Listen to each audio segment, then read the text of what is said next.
And am I audible? Yes. So, welcoming everyone to yet another episode of the Rakshin Diaries. And we are here to share the valuable insights on the Rakshin project. And today we have a special guest with us, and it's Anusri. Hi, Anusri, how are you? Hi, I'm fine. How are you? I'm good. So, before we begin, can you just give an introduction of yourself? Okay, so just as she mentioned, my name is Anusri. I'm a second year B.Ed student at St. Joseph College of Teacher Education, Ernakulam, and I'm about to start my internship at St. Risa's High School, Ernakulam. And I also Okay, that's completed great. my bachelor's and master's in English language and literature. Okay, that's great. So, honestly, we had the session conducted as an online session in your college, and I hope that you got relevant informations regarding the POCSO Act and Protection of Children from the Sexual Offences Act. So, basically, before the session, Anusri, were you actually aware of the legislations in detail? Yeah, honestly speaking, I was. The thing is, both my parents are lawyers. So I Okay. have been around the law from a very young time. So I was actually Okay. kind of aware to an extent. Okay. So, what were the new insights that you just got with the session? Even though I knew some of the laws regarding, child offense and their protection and all, but there were certain things like uh, the, for example, I got to know about the fact that the victim or the child has to be the top priority. Like, I mean, it's obvious, but I didn't know there was Yes. a law about that. That like Okay. all the The statements, child, all the I think experience you are should be mentioning, taken. Yeah, yeah, the like child-friendly measures. at the comfortable of the child, not like Okay. you cannot interfere with, like you have to follow her on pace, you cannot force her or him. Okay. You have to take the statement if and only if she or he is comfortable at the place that they Yes. are comfortable. You cannot force an Okay. environment or a person on that child. I Okay. was aware like they were given priority obviously, but I didn't know up to what extent they were given priority. Okay. Glad that you've got attention on the child-friendly measures of the POCSO legislation. And after the session, honestly, did you like share this information to any of your siblings, maybe your friends or cousins? Actually, I talked with my parents first because they Okay. were right here. So I actually talked to them and they were like, yeah, there are so many laws. Like they were like, in paper, the Child Protection Act and POCSO is one of the strongest when it comes to India. Yeah, The that's law is pretty strong. And the only problem is under-reporting. But the law is quite strong. okay. So I got to know about Yes. that after that conversation with my parents because of the class. Okay. And honestly, like, have you encountered any of your friends or anyone that you may know that have undergone sexual abuse, and have you had any conversations on the same? Actually, quite a few. I mean, it won't be surprising that, you know, everywhere I go, like, you'll have different friend circles, the where Yes. you'll have a friend circle in your professional field, like in your hometown where you studied, multiple colleges. Like in each and every colleges, every friend circle. I mean, it's not even funny at this point. Like you will find one person in that group who has undergone sexual abuse, that too Okay. from somebody in their own circle. Okay. And have you noticed, have they overcome that situation or are they still trapped in that? Actually, quite a few. Uh, the stories that I know, or the stories I know from the person itself, they were ready to share or express because they overcame that particular thing. Oh, yes. Like was, for example, there is this friend of mine. She quite literally didn't know that she was going through an abuse when she was a child. Okay. She kind of Okay. realized, after a particular age, and she was like, okay, this happened to me.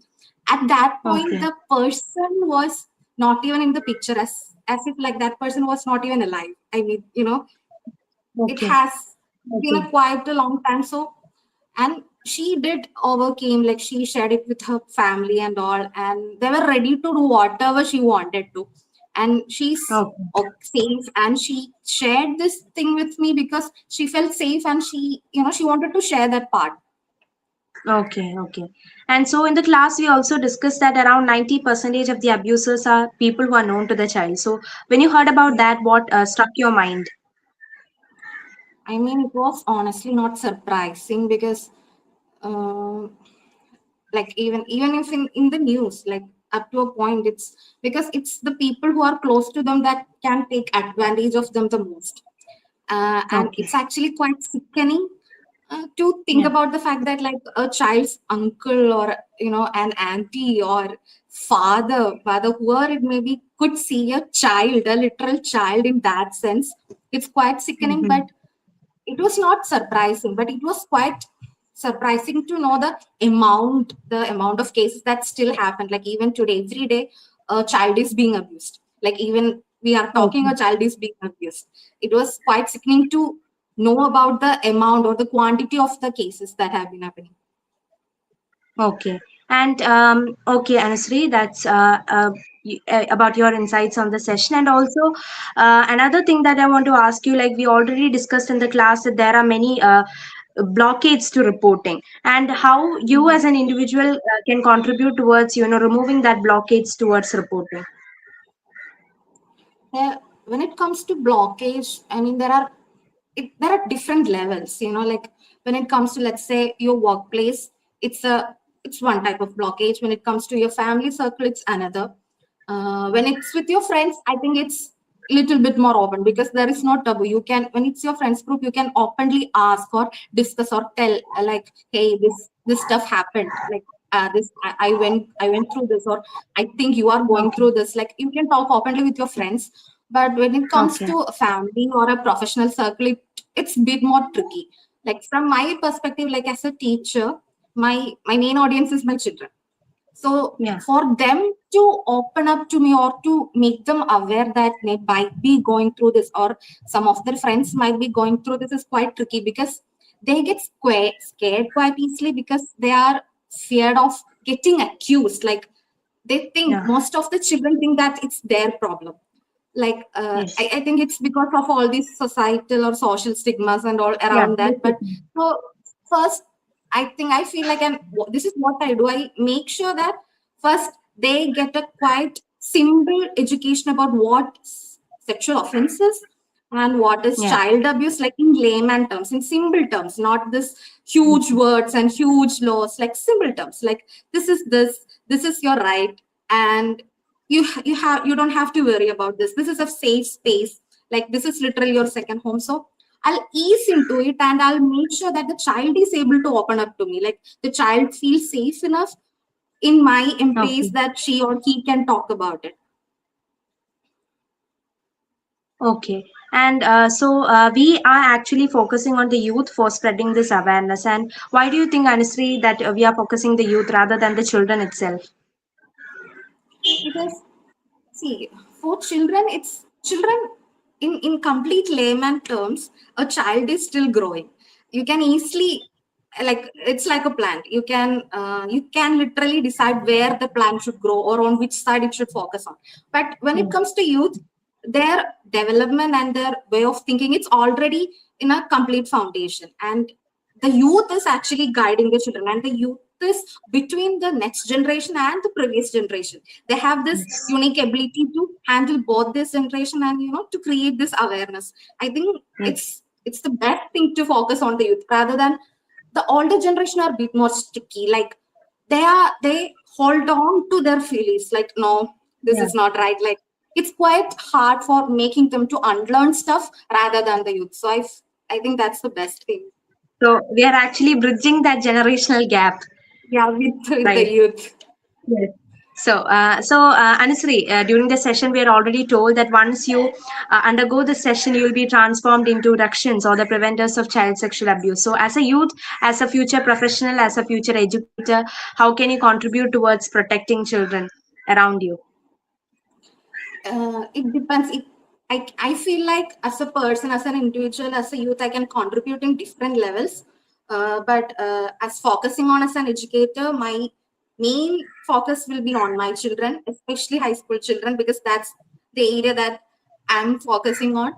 And also I feel like that's the correct area to, like, Yeah. high school children has this ability to grasp onto what actually going on, but also at the same time they're children. Yeah. So and also at that time the adolescence is, it's quite like a bridge, like you can be easily manipulated, I feel like. So I hope I become or act like a shield for these children, or at least a bit. Like, even if I can make a change in one child's life, it's like a huge thing.